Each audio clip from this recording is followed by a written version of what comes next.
The 100-meter dash is legitimately the most popular event in all of track and field. So when that event is run in Paris this year, we are all expecting Noah Lyles to contend for his first Olympic gold medal in that event.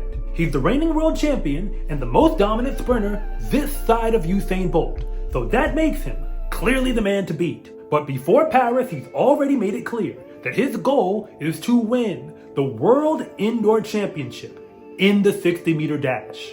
It's the shortest event in all of sprinting, and Christian Coleman clearly owns it, because he's not only the world champion, but he also holds the world record. So both of them are pretty much a lock to make Team USA indoors this season. But if you are paying very close attention, there is another American man who's getting close to the top of the leaderboard. Kobe Hilton is a 60-meter dash sprinter who, at the time I'm recording this video, is ranked inside the top 10 in the entire world this season. And the only reason you have no idea who he is because he is an unattached athlete.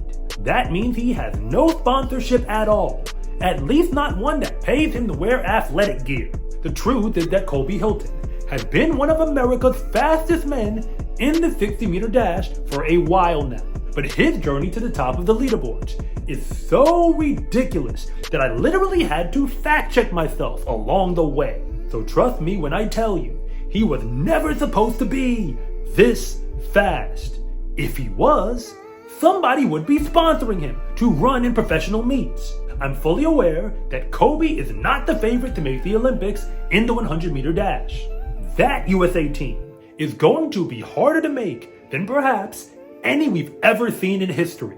But if he can keep this up and somebody gets caught slipping, he has a legitimate shot to represent Team USA indoors and still contend for a medal against the world's best. And he can also embarrass every sponsor out there who paid the wrong men to wear their gear. And if anything that I say actually connects with you, it is always greatly appreciated if you would please like and subscribe. But if I don't, just let me know in the comment section, because I try to read them all. If it seems like Kobe Hilton just came out of nowhere, it's because essentially that's what he did. I've never seen any athlete improve as much as Kobe did from high school up until now.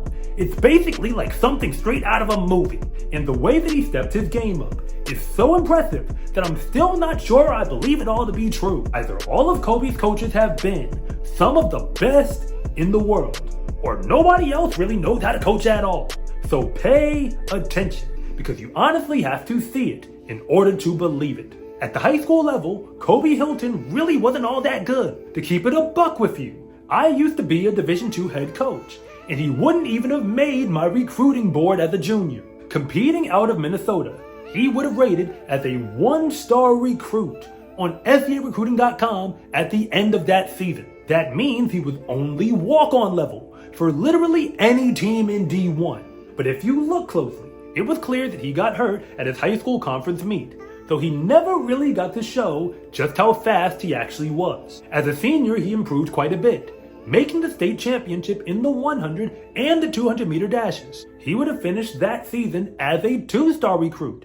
That's the bare minimum of good to get recruited somewhere in D1. And I only know this so well because that's the same type of recruit that I was in the sprints. And he chose to leave his home state for college to compete for the South Dakota State Jackrabbits in the Summit League Conference, which is actually a thing in D1. They're most well known for dominating FCS football. But let's be honest, nobody's really paying attention to anything that doesn't happen in the FBS. And when he first got there, he really wasn't turning any heads on the track. He actually didn't even compete in their conference championship meet until his sophomore year outdoor season. By that moment, he could score points in the 100 and 200 meter dashes, but he really cranked it up a notch when he got to his junior year season. He ran huge PRs outdoors to sweep the sprints in the Summit League Conference, and after that, he went on to the NCAA West Regional Meet. That is extremely hard to do from any small conference in D1. But of course, nobody really noticed because he didn't make the NCAAs. As a senior, he kept that same energy, sweeping all the short sprint events indoors and outdoors for the Summit League. Of course, he made it back to the regionals and was actually dangerously close in the 200 to qualifying for the NCAAs. But it still doesn't really matter because he didn't pull it off. And most people would have expected that to be the end of Kobe's career, including me. It was a greater one at the college level than any two-star recruit could really hope for. But Kobe decided that he wanted to see what his true potential is. And this is where the story really gets interesting. Up until that point, he had never run faster than 6.75 seconds in the 60-meter dash. He was never even a competitor at the D1 National Championship meet. And of course, nobody was gonna sponsor him to run professionally. And I'm not even mad at it. But during his first season running unattached after college, he ran big PRs again in the 60-meter dash and the 100-meter dash. In fact, he made the USA Championship meet for both of them. And when it comes to the 60, he was there in the indoor championship final. In 2023, he came back again and did the exact same thing. He made the USAs for the 60 and the 100. But if you were watching indoors, which I was, he was there in the final. So when Kobe Hilton returned in 2024, all the pros already knew that he was legit in the 60, but nobody could have expected that Kobe would run this good. He ran 6.53 seconds in the 60-meter dash with 3 sub-660 performances to prove it is not a fluke. And now he is on a short list of the fastest men in the world. Unfortunately, Team USA only gets 2 spots indoors, with Noah Lyles already running 6.44 seconds and Christian Coleman doing what he does. The only way to make Team USA indoors is to beat one of those men.